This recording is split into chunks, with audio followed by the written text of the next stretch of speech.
Diane Clark, please. Miss Diane or Mrs. Diane? Diane. Diane. Diane, yes. Miss? Miss. Right.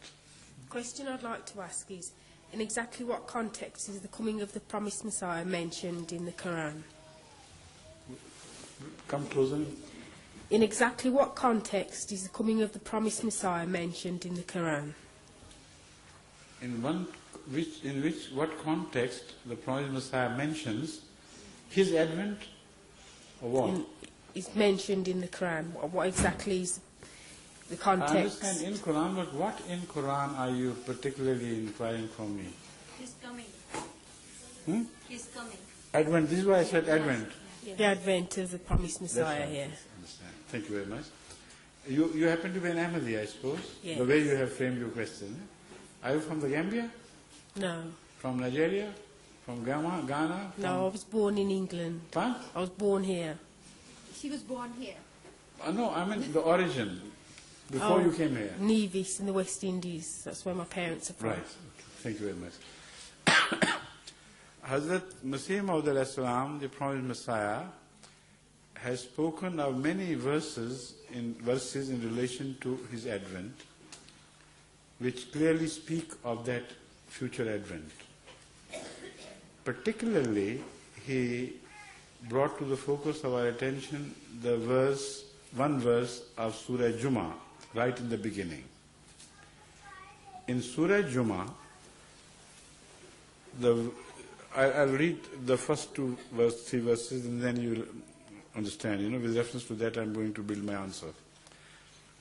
It says, هو الذي بعث في الأميين رسولا منهم يتلو عليهم آياته ويزكيهم ويعلمهم الكتاب والحكمة وإن كانوا من قبل لفي ضلال مبين وآخرين منهم لما يلحقوا بهم وهو العزيز الحكيم ذلك فضل الله يؤتيه من يشاء والله ذو الفضل العظيم. The first verse which I have recited is هو الذي بعث في الأميين رسولا. It is Allah, the same Allah who is mentioned, who raised the Holy Prophet Muhammad Rasulullah from among the illiterate people of Arabia or the illiterate people of the world. Either way it can be translated. Unlettered people. While he was one of them. But what a transformation. Now the same person has been turned into a teacher of the whole world. What is the instrument which brought about this revolution? This instrument is being mentioned now after this. It says, يَتْلُو عَلَيْهِمْ آيَاتِهِ وَيُزَكِّيهِمْ وَيُعَلِّمُهُمُ الْكِتَابَ وَالْحِكْمَةِ. He has started reciting the verses of Allah which are revealed to him. And that is the big change which has occurred. And then when he recites the verses, وَيُزَكِّيهِمْ, with the blessing of that contact with Allah, that communion with Allah, he has acquired the power of purification. He receives messages from Allah, passes them on to the people, and purifies them. This is the second claim made. The third is, he teaches them the law, that is the divine law revealed to him. And the fourth claim is that he also explains the underlying wisdom in each injunction of the law. يُعَلِّمُهُمُ الْكِتَابَ is the teaching of law. يُعَلِّمُهُمُ الْحِكْمَةِ means the underlying wisdom. Now with that, the verse comes to end, and in the end, the word is kept by this expression, وَإِن كَانُوا مِن قَبْلُ لَفِي ضُلَالٍ مُبِينٍ. While the fact is that before the advent of this prophet, all the people were in manifest errors. He came to rectify all the errors. Now the statement is completed. Suddenly, in the second verse, a turn is taken. And this is which I draw your attention to. You know, this is the main part of the verse to which Hazrat Masih Maud ﷺ drew our attention. It says, وَآخَرِينَ مِنْهُمْ لَمَّا يَلْحَقُوا بِهِمْ وَهُوَ الْعَزِيزُ الْحَكِيمُ. He raised the same prophet also among a people, is different people, آخَرِينَ مِنْهُمْ لَمَّا يَلْحَقُوا بِهِمْ, who have not even met these earlier people. But so far they have not met. But later on, they will be brought together. آخَرِينَ مِنْهُمْ لَمَّا يَلْحَقُوا بِهِمْ وَهُوَ الْعَزِيزُ الْحَكِيمُ, and God is well capable. मैंने कहा इसको रहने दें. I prefer the warmth, heat, rather than the noise, please. So, the Holy Qur'an says that he would also be raised, آخَرِينَ مِنْهُمْ, among a people who are not yet born. But they will be counted as if they had met the earlier people. They would be counted among the same as trained by Hazrat Muhammad Rasulullah himself. ذَلِكَ وَهُوَ الْعَزِيزُ الْحَكِيمُ. This is a very strange thing to declare, to claim, but God is all-powerful, and when He does something, He does with dignity. And He also is all-wise. So what He has decided to do, He will be able to do it, but not haphazardly, with a system, with a wisdom behind it. Then it says, ذَلِكَ فَضْلُ اللَّهِ يُؤْتِيهِ مَن يَشَاءُ. This second advent of Hazrat Muhammad ﷺ, which is mentioned, is going to be a sign of Allah's blessing, fadlullah. And Allah knows where to bestow His blessing. Nobody can dictate terms to Allah, that these are fit people and that are not, and so on and so forth. He is the owner, He is the master. Whichever people He chooses for bestowing His blessing, He can do that. That was a warning that next time the representation of Hazrat Muhammad Rasulullah will not be from the same people of Arabia from whom He rose Himself in the original manifestation of Islam. Because ذَلِكَ فَضْلُ اللَّهِ يُؤْتِيهِ مَن يَشَاءُ. You know, it's a very clear warning that you have no right to ask God to create another representative of Hazrat Muhammad Rasulullah from the Arabs themselves. Allah is the master. He chooses whenever He so does to manifest Himself wherever He likes. So now, this is my interpretation so far. This is the interpretation which was taught to us by Masih Maud ﷺ, but has it any support from the verdict of Hazrat Muhammad Rasulullah sallallahu alaihi wasallam himself? This is the most vital question raised here.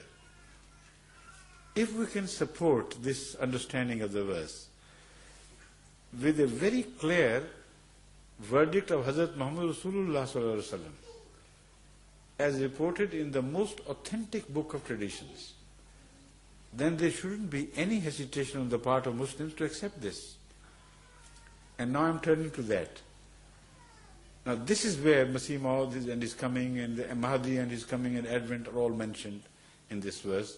A very definite, clear message that in future a people who have not met the earlier people would be blessed by the re-advent of Muhammad Rasulullah sallallahu alaihi wasallam, and his re-advent would bring the latter people and the earlier people together.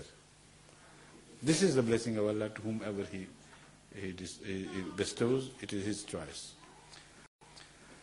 Now when this verse was revealed, Hazrat Muhammad Rasulullah sallallahu alaihi wasallam was sitting in company.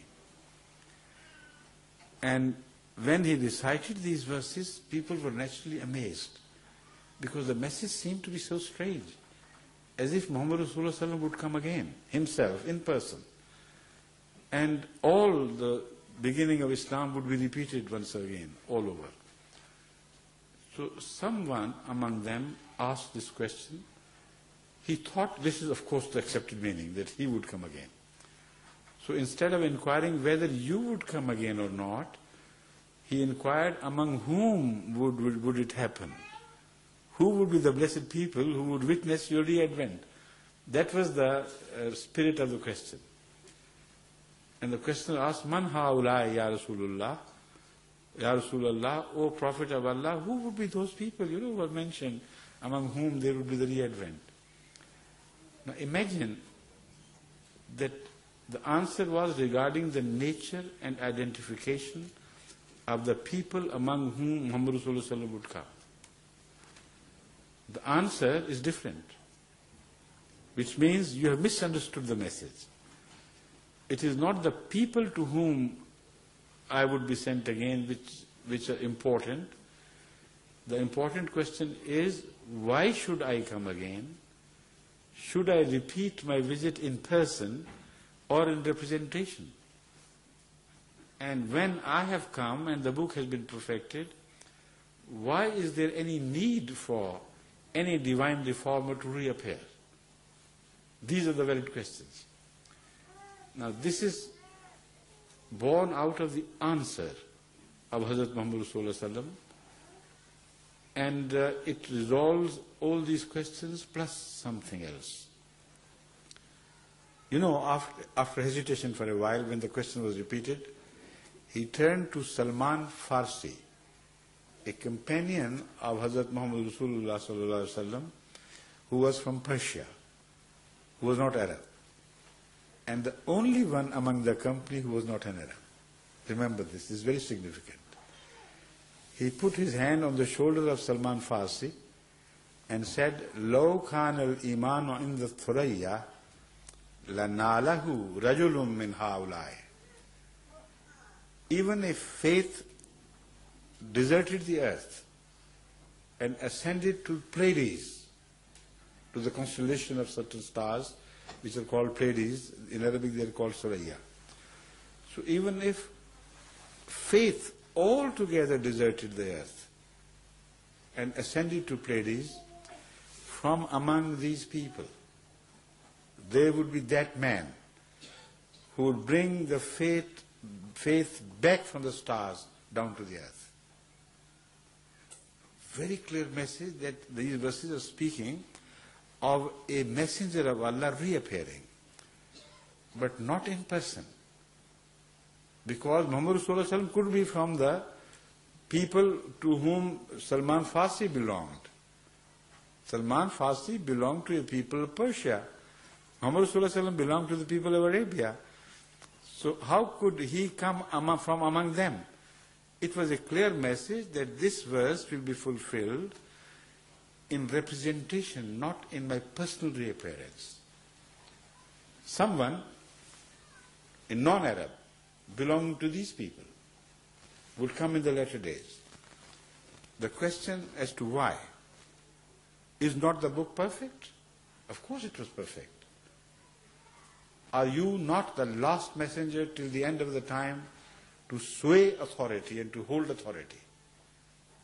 Of course, he was the last messenger on earth to sway divine authority over all others, and his word was to be the last word in every decision making.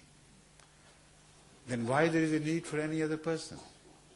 This is the big question which had to be resolved. And in this short answer, he also resolved this question without raising it. He says, Law kana al-imanu in the Ath-Thuraiyya, which means if the real, genuine faith deserted the earth and ascended to Pleiades, this could happen in the presence of the Holy Qur'an, this could happen in the presence of my traditions, this could happen despite the fact that Islam is perfected, yet faith can desert the hearts of the people if they become distorted. And this is, he said, what would happen in the end. The book would be there, the books of traditions would be there, and all the reported conduct, which is called Sunnah, of Hazrat Muhammad Rasulullah would also be well known to the people of Islam. yet they would become spiritually dead.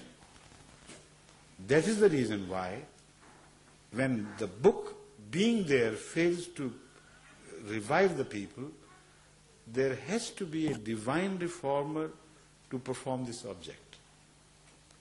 And throughout the history of religion, this is what always happens. Torah was there when Jesus Christ came.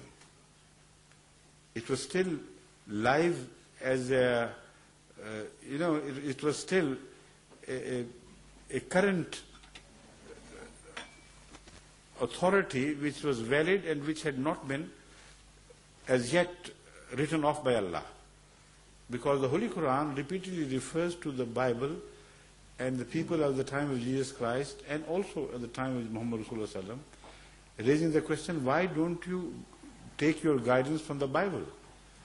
Why don't you act upon the Bible? Why are you leading a life of hypocrisy? You claim that you belong to Bible and you are not acting upon it. So that is what I mean to say the Bible was yet a valid currency, the Old Testament I mean. Yet the people at the time of Jesus Christ had gone all astray. So much so that according to the Quran, their hearts had become likened unto stones.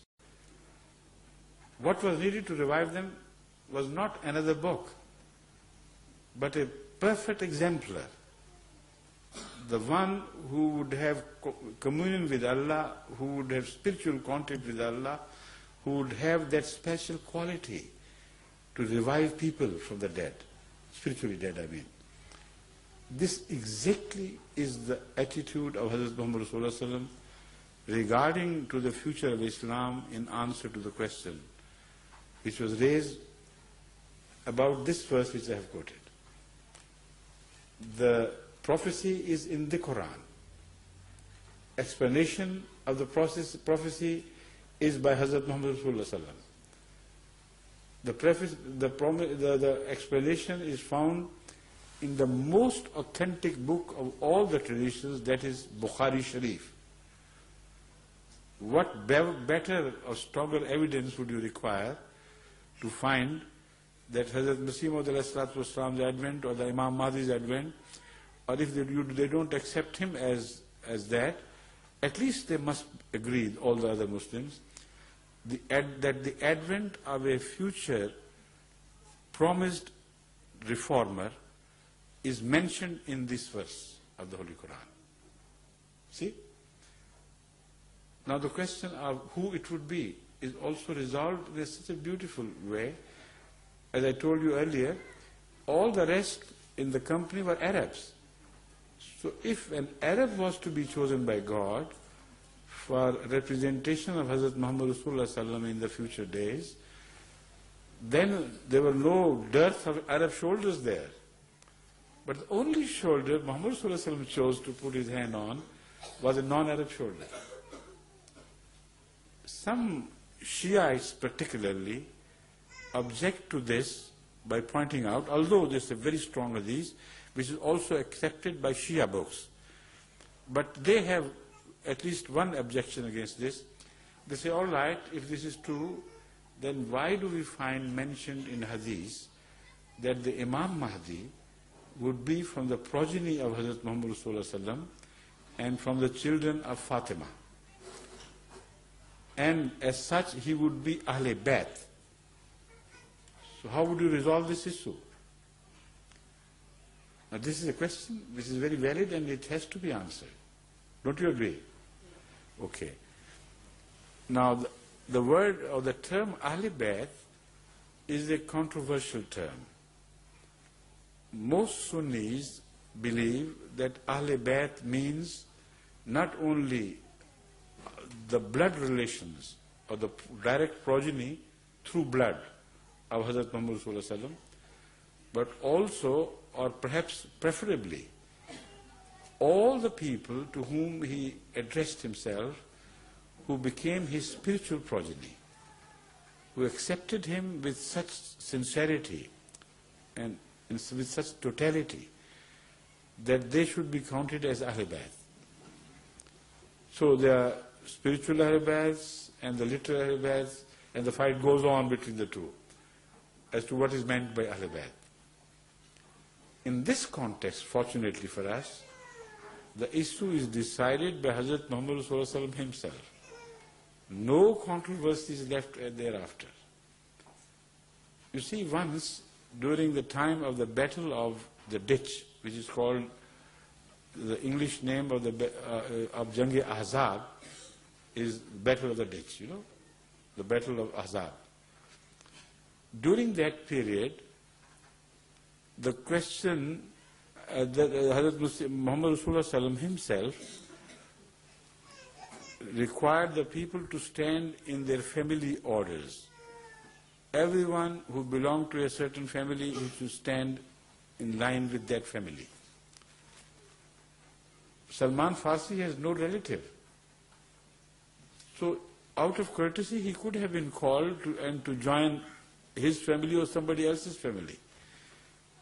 But that is not all that was done by Hazrat Muhammad Rasulullah. He beckoned him to come and stand in line with his own direct progeny. And the words he used were, Salmanu minna, Ahl al-Bayt. It's not just an expression of courtesy. He said, Salman is ours. He is Ahl Bayt.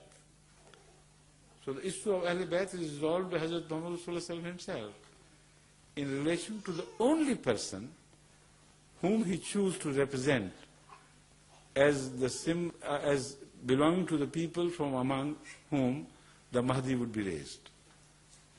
So all this is well connected, isn't it? So it's not just a wishful thinking on our part. We have very strong, positive evidence from the Quran and the Sunnah that when we declare that the Holy Qur'an mentions the advent of Masih Maud or Imam Mahdi, it is not imaginary, this is real. Right? Thank you.